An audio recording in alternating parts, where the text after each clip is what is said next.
Sirens wailed as neighbors watched from their windows. My daughter stood beside the squad car, tears streaming down her face, her school bag at her feet. Karen's voice cut through the night. "She thinks she's innocent?" she hissed, gripping my daughter's arm. "We found drugs in her bag. 9 to 10 years in prison, or maybe even the death penalty. Let the court decide." My wife rushed forward to protect our daughter, but Karen shoved her away. "Shame on you," she spat. "Your daughter sells drugs, and you call yourself a mother?" My daughter's eyes met mine, scared, broken, and pleading. Rage burned through me like fire. Karen thought she'd destroyed us with her lies and fake evidence, but she didn't know. The girl she framed is the daughter of the police chief. Before the story unfolds, comment below which country you're watching from, and don't forget to subscribe for more unbelievable HOA stories. The evening hung heavy and quiet over the suburban street, the kind of stillness that fools everyone into thinking nothing could go wrong. The streetlights flickering like sleepy eyes over manicured lawns. Then the sudden blare of police sirens shattered the calm red and blue lights cutting across the white picket fences, bouncing off the windows and startling the few neighbors who had been peeking from behind their curtains. My daughter, Emma, stood frozen beside the squad car, her small hands gripping the strap of her school bag, her shoulders trembling as tears streaked her face, glistening in the harsh, flashing lights. She hadn't done anything wrong. She hadn't even spoken to Karen that day. And yet here we were, trapped in a nightmare crafted meticulously by someone who had spent months planning revenge. Karen's voice pierced the night like a blade slicing through silence, sharp, cruel, and deliberate. "She thinks she's innocent?" she hissed, stepping forward and gripping Emma's arm so tightly that I could see the flush rising on her pale skin. The officers around them froze, uncertain, unsure, perhaps intimidated by her audacity. But I knew exactly what had happened, and I knew the truth beneath her performance. "We found drugs in her bag," she continued, her voice rising to a theatrical crescendo, meant to shock, to humiliate, to terrify. "This little brat will pay for what she's done. 9 to 10 years behind bars, or maybe even the death penalty. Let the court decide." Her words hung in the air, poisonous, intended to scar my daughter forever. My wife reacted instantly, lunging forward with her arms outstretched, trying to shield Emma from the suffocating weight of Karen's lies. She tried to pull our daughter away from the officers, from the evidence that Karen had so carefully planted, from the humiliation that had already started seeping into the whispers of neighbors peeking through blinds. But Karen shoved her back with a force that made her stumble, her heels scraping against the pavement, and she spat with venom. "Shame on you! You should be ashamed! Raising a criminal! Your daughter deals drugs, and you let it happen." The words were deliberate, crafted to pierce hearts, to humiliate, to make even a mother feel powerless in front of a crowd.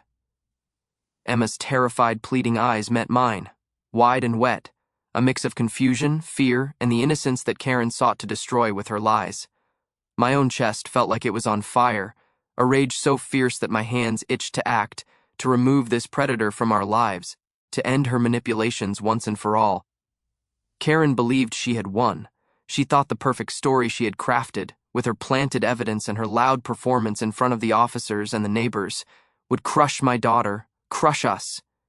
But she had no idea, none at all, who she was dealing with. The girl she had framed, the one she had humiliated, the one she had accused of crimes she didn't commit, was the daughter of the police chief. And tonight, justice would not be written on paper. It would not be filed in reports or left to the deliberation of a distant court. No, tonight, justice would be delivered by hands that had sworn to protect, by a mind trained in law enforcement, by a father who would not let his child be destroyed by lies and greed. Karen's smirk faltered for a moment as she realized she was facing someone who could not be intimidated, someone who could see through her lies and trace them back to her with proof she could not deny.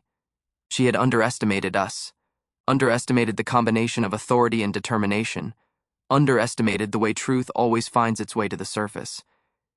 My wife held Emma close now, whispering comforting words she could barely believe herself, and I took a deep breath, steadying my pulse, letting the flames of anger cool into the ice of planning.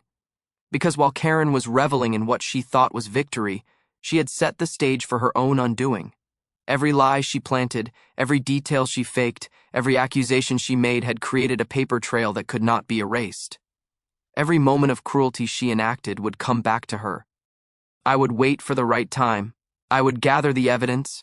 I would orchestrate the revelation, and I would ensure that she faced consequences so inescapable that no amount of charm, manipulation, or HOA influence could save her. And as the flashing lights reflected off the windows, illuminating the tense faces of neighbors and officers alike, I knew that tonight marked the beginning of the end for Karen. The battle had begun, but she did not yet know the full extent of the storm she had unleashed. And my daughter, my innocent daughter, would survive this ordeal not by chance, not by luck, but because she had the protection of someone who would see her safely through it, someone who would not rest until justice had been served. Karen might have thought she controlled the narrative, that she could dictate the fate of a child with her lies, that she could strike fear into a family, but she was wrong. Every word, every sneer, every accusation would be her undoing.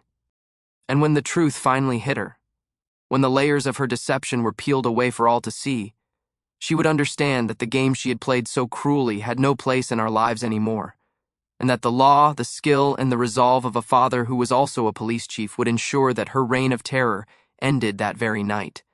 Months before that fateful evening, Karen had already set her mind on revenge, her ambition and arrogance growing like a cancer, invisible to anyone who only saw her polished exterior and loud voice at HOA meetings.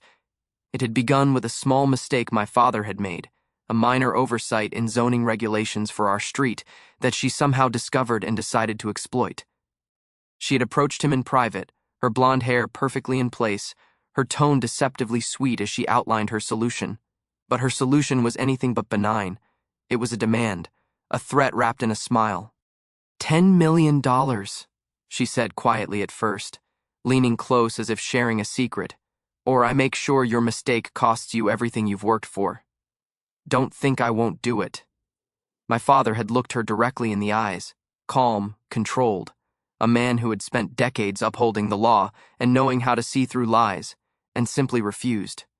No threats could sway him, no bribes could tempt him, no whispers of influence could bend him.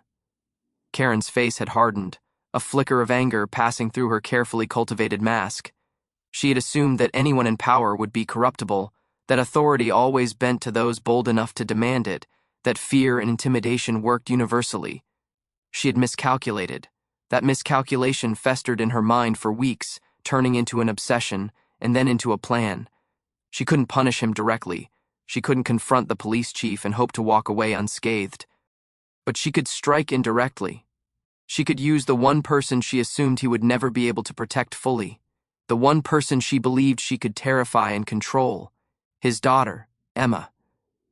The moment she realized that planting drugs in a child's bag would create chaos, humiliation, and fear in our lives, she committed fully to her scheme. She sourced the drugs carefully, ensuring they looked convincing but weren't obviously hers, arranging for them to be discovered in a setting she knew would be public enough to humiliate and scandalize our family. She rehearsed the story she would tell the officers, the neighbors, even the gossiping community members, anticipating every possible objection or doubt and preparing her lies to counter them. Each detail was meticulously thought out: the placement of the drugs, the timing of the discovery, the statements she would make, and the performance she would give in front of officers. Karen took delight in imagining the fear in Emma's eyes, the panic in my wife's voice, the helplessness of our family caught off guard by a web of deceit so perfectly spun. It was thrilling for her, a sense of power that only someone who underestimated their target could feel.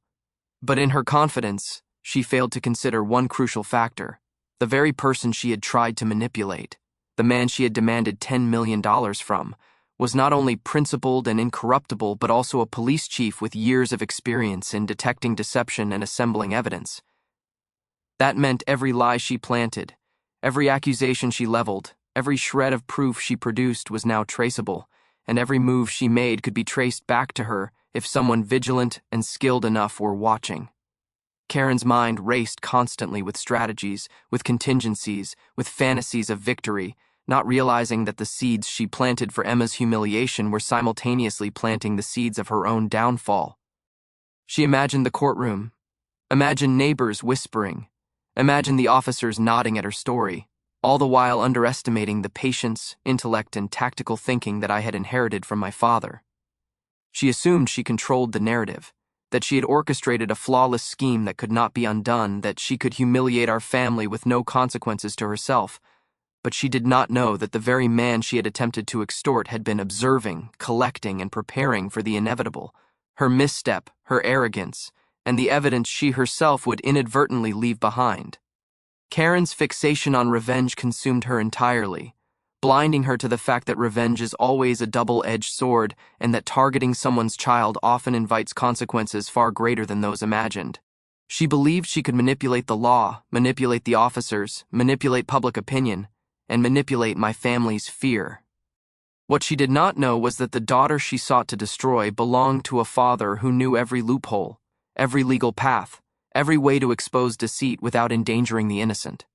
Every call she made, every lie she rehearsed, every tiny piece of fabricated evidence was now part of a trail that could never be erased. She had spent months obsessing over her power and influence, over what she assumed was a perfect plan to humiliate and destroy, not realizing that the more she invested in her scheme, the faster she was building the case that would ultimately lead to her exposure and downfall. The bribe she had demanded, the $10 million she had thought would intimidate and manipulate, had already set into motion her own undoing, because the person she underestimated, the father she attempted to coerce, had both the authority and the ability to see the truth through the lies, to connect the dots through logic and observation, to prepare a response that was both precise and devastating. Karen's obsession had blinded her to the one variable she could never control: me, a vigilant, skilled protector of my daughter, a son-in-law who would not sit idly by while his family was destroyed, and a child of a father who had always taught the importance of patience, precision, and preparation. By the time she planted the drugs, by the time the police arrived, by the time she gloated over her perceived victory, her undoing was already underway. Her arrogance had set the stage for exposure, and she could not even imagine that every step she had taken would be used to dismantle her lies in a way that would leave her powerless, humiliated, and accountable. All the while, Emma remained innocent, oblivious to the full magnitude of Karen's vendetta, crying quietly, her small shoulders weighed down by the false accusations and the threat of imprisonment, unaware that she was already protected by the very force Karen had tried to manipulate.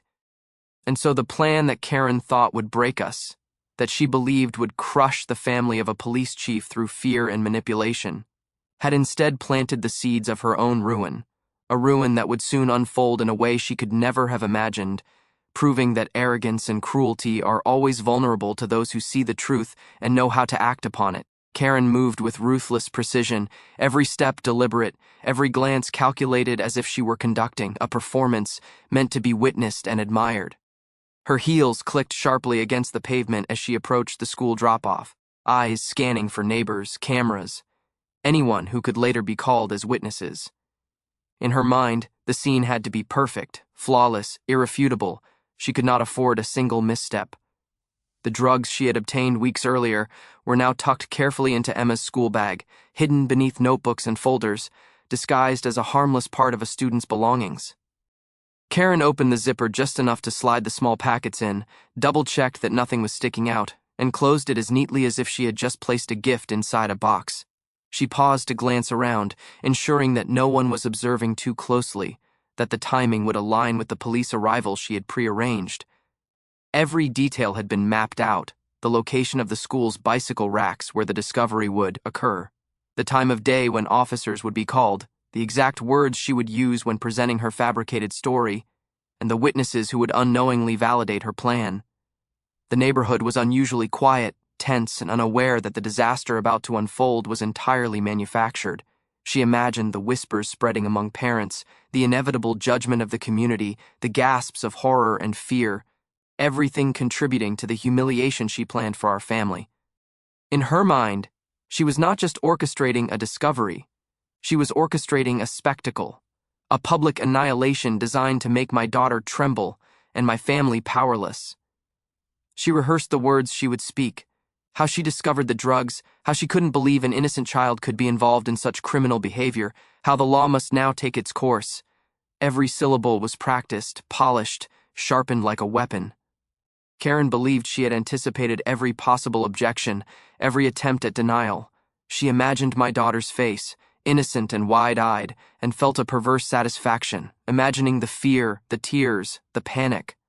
Karen did not realize that every step she took, every lie she planted, was already being documented in ways she could never detect.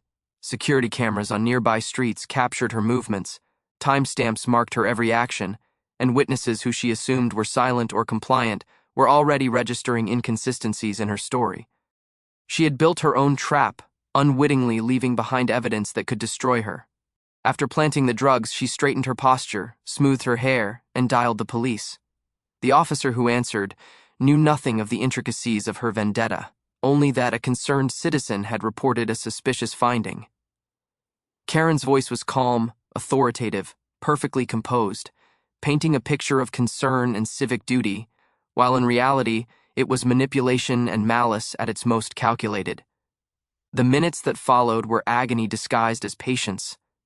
Karen stood waiting, imagining the police discovering the drugs, reading the reports, questioning Emma, imagining the panic that would ripple through our family. She imagined the perfect public humiliation, the community gossip that would fuel her sense of triumph.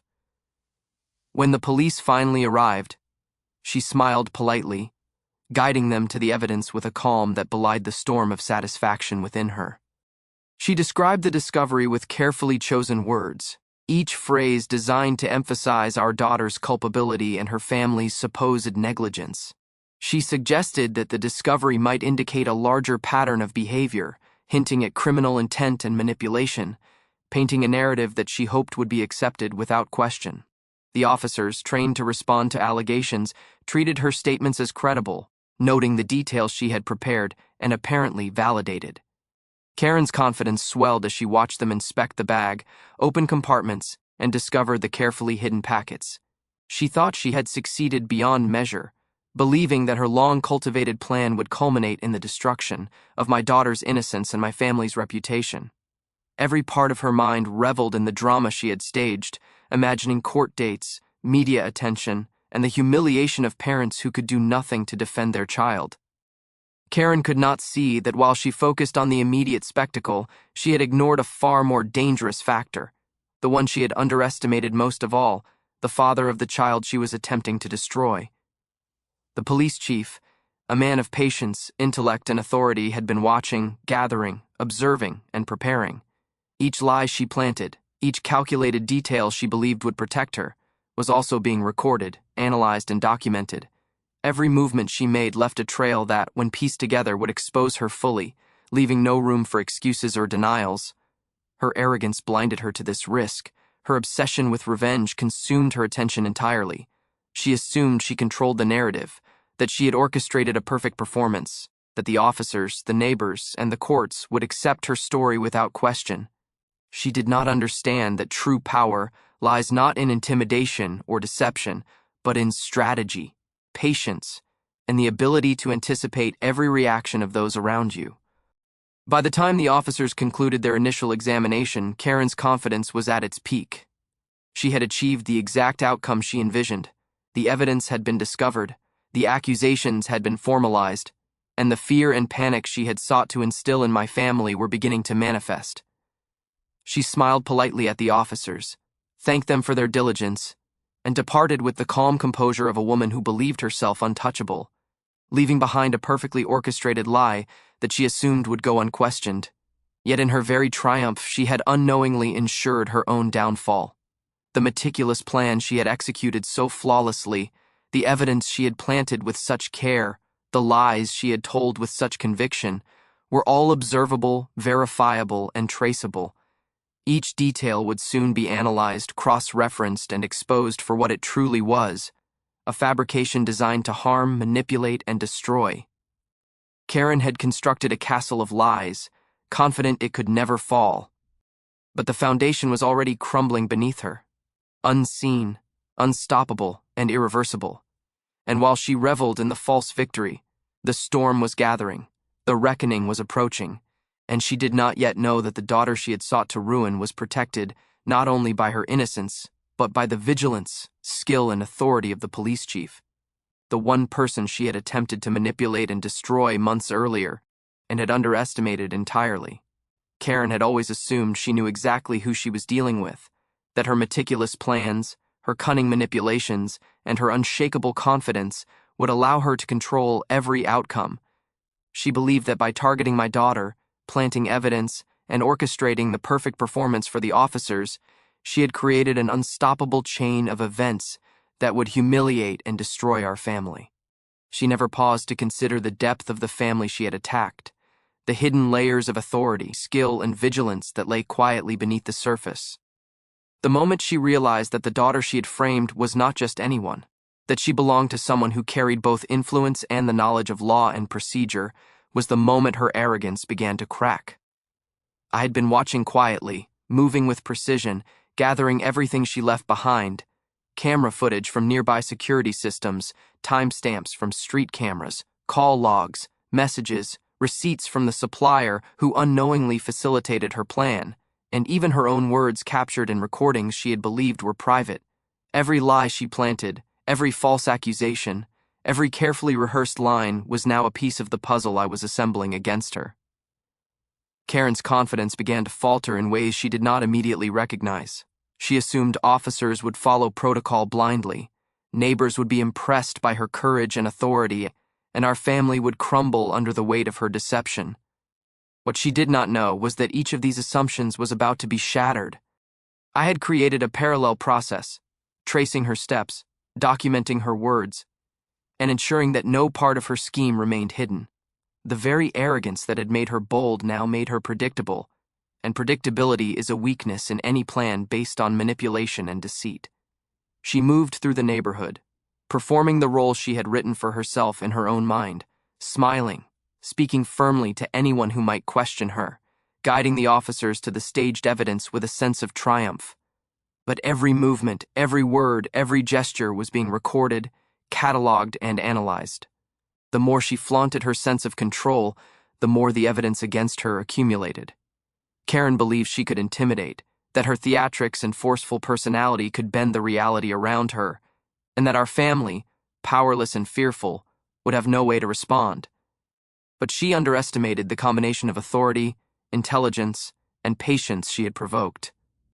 The police chief, her target months ago for the bribe, had been monitoring quietly, using the tools of his office to observe the inconsistencies in her actions, the contradictions in her statements, and the mistakes she had made in her overconfidence.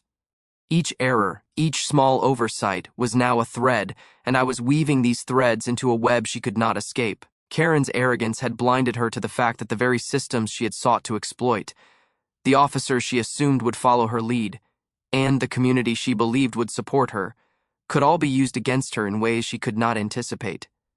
She moved through her day, delivering rehearsed speeches, pointing at fabricated evidence, pretending to be the righteous enforcer of justice, while the reality was far different. Her actions, recorded and documented meticulously, were now the foundation for her own undoing. She assumed she had already won, that the humiliation, fear, and legal jeopardy she inflicted upon my daughter would be permanent, unassailable, irreversible. She could not see that she had created the exact circumstances that would reveal her guilt and intentions beyond dispute. When she finally became aware of the implications, the dawning realization struck her in moments of fleeting panic, though she tried desperately to maintain her composure. The bravado that had carried her through months of scheming began to crack, her confidence wavering as she noticed the careful observation in the eyes of officers, neighbors, and our family. She had assumed she could manipulate the narrative entirely, but she had overlooked one crucial factor. The daughter she had targeted was protected by vigilance, authority, and experience. The trap had been set long before she had even discovered the outcome she envisioned. Every lie, every planted piece of evidence, every false statement she had delivered was now exposed to scrutiny. And there was no escape. Karen's panic was subtle at first, manifesting as slight hesitation, a faint tremor in her voice, and a momentary falter in her step. But it grew steadily as the implications became undeniable. She was facing a force she had not accounted for, one that combined skill, authority, patience, and unwavering resolve. Her plan, built on intimidation and deceit, was unraveling, and she could not stop it. By the time she realized the full scope of what she had done, it was too late. The evidence was already compiled, her lies already contradicted by proof she had unwittingly provided, and the community, the officers, and our family were all witnesses to her downfall. Karen had acted with the certainty of a victor, wielding false authority and manufactured evidence, but the very audacity that had given her power also sowed the seeds of her destruction. She could not manipulate the father of the daughter she sought to destroy, nor could she anticipate the precise, deliberate, and unyielding response that would dismantle every piece of her elaborate scheme. What she had intended as the ultimate revenge against a minor slight and a refused bribe had become a blueprint for her undoing. Every word she had spoken, every movement she had made, every decision she had taken was now evidence, and the consequences she had imagined for us were turning back on her. Karen had created her own cage of lies, and the one she believed powerless, the father she had underestimated, the authority she had mocked, was ready to ensure that cage would hold her, inescapable, undeniable, and permanent. Karen arrived at the HOA meeting with her usual arrogance, heels clicking sharply against the polished floor, clipboard clutched tightly in one hand, her smile sharp, triumphant, convinced that she had already won. She scanned the room, eyes flicking over familiar faces, neighbors who had either admired her authority or feared it, officers who had nodded at her carefully rehearsed words before, and a few who were simply indifferent, unaware of the storm brewing beneath the polished surface. "We must remove that criminal family from our community," she declared loudly, voice dripping with certainty, with the kind of authority she had cultivated over months of manipulation, deception, and careful planning. Every word was meant to intimidate, to humiliate, to assert control over everyone present. She had assumed for months that her plan would culminate here in public humiliation, that our family would be powerless, that my daughter's name would be tarnished beyond repair, and that she would emerge victorious, untouchable, and admired for her cunning.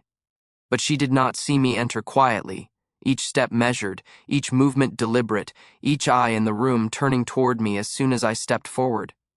Karen's gaze flicked to mine, and in that moment the flicker of confidence she carried began to falter.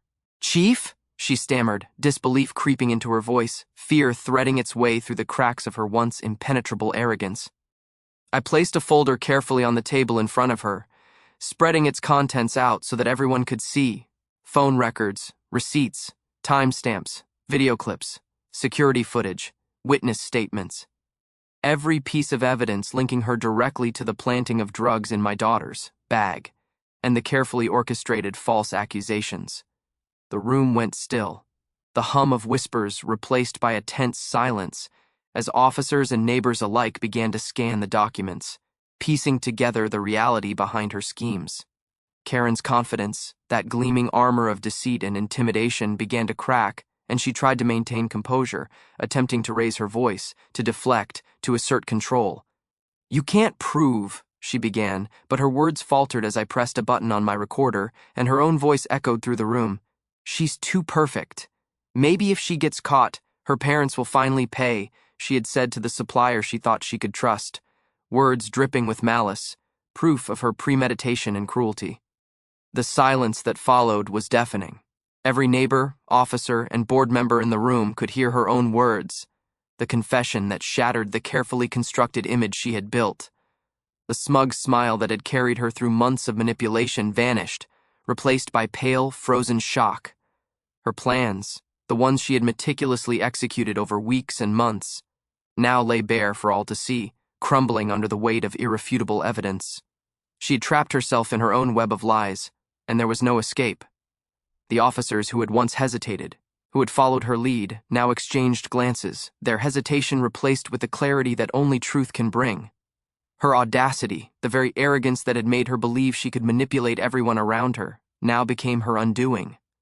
The folder contained enough proof to dismantle her entire scheme, timestamps that contradicted her claims, video evidence showing her planting the drugs, receipts linking her to the supplier, and recorded threats aimed at our family. Karen's attempts to intervene, to explain, to assert innocence fell flat. Her voice, once commanding, now trembled as she tried desperately to salvage the crumbling facade. She had underestimated the combination of skill, preparation, and authority she had provoked. The daughter she had attempted to destroy was not just innocent, she was protected by strategy, vigilance, and experience, Every lie, every threat, every manipulation she had attempted was exposed, and the consequences were immediate.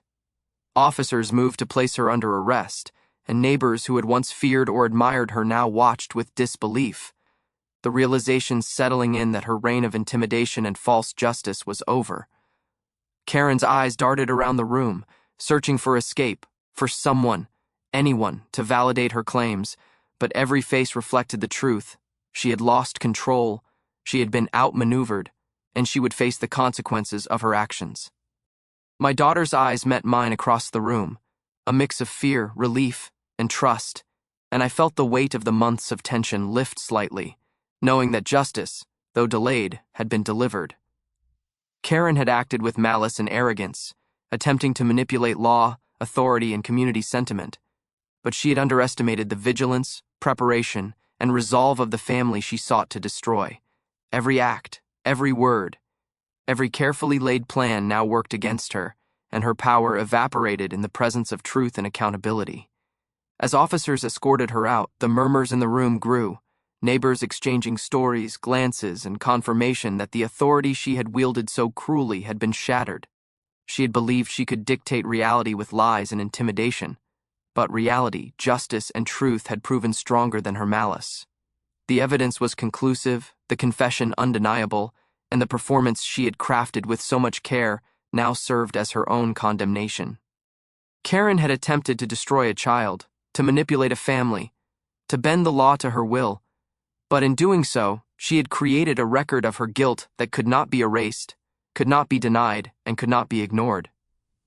And as the room settled, the officers confirmed that she would face full prosecution, the community witnessing the fall of someone who had believed herself untouchable. Her arrogance had blinded her to the one truth she could not control: justice, vigilance, and skill always prevail over deceit, manipulation, and cruelty. The fall of Karen was not sudden. It was the natural consequence of her actions, her own malice creating a path to accountability that could not be avoided, and the reality that she had underestimated the daughter of a police chief, protected not by chance but by preparation and authority. The consequences of her deeds were now inescapable, and the power she once wielded dissolved, leaving only the evidence of her own guilt, the proof of her failed schemes, and the knowledge that justice had finally been served. Karen's arrest was only the beginning of the reckoning she had unknowingly set into motion months before. Court dates followed, and each appearance revealed more of her calculated lies, more of the meticulous evidence that had been compiled against her, leaving no room for denial or manipulation. The prosecution presented every shred of proof, security footage showing her movements, timestamps correlating with her planted evidence, receipts linking her to the supplier, and recordings of her own voice confessing malice and intent. Witness after witness confirmed inconsistencies in her story, her own arrogance and overconfidence creating a chain of testimony that worked against her at every turn. The officers who had once hesitated or followed her lead now testified to her attempts at manipulation and coercion, adding the weight of law enforcement credibility to the case. Karen's smug confidence, her carefully crafted mask of authority, began to crumble under the relentless exposure of her actions. In court, she tried desperately to maintain composure, to argue, to point fingers, to assert innocence, but each attempt was met with evidence that was both tangible and undeniable. Every plan she had built, every lie she had rehearsed, every accusation she had leveled at my daughter and family now became her own indictment.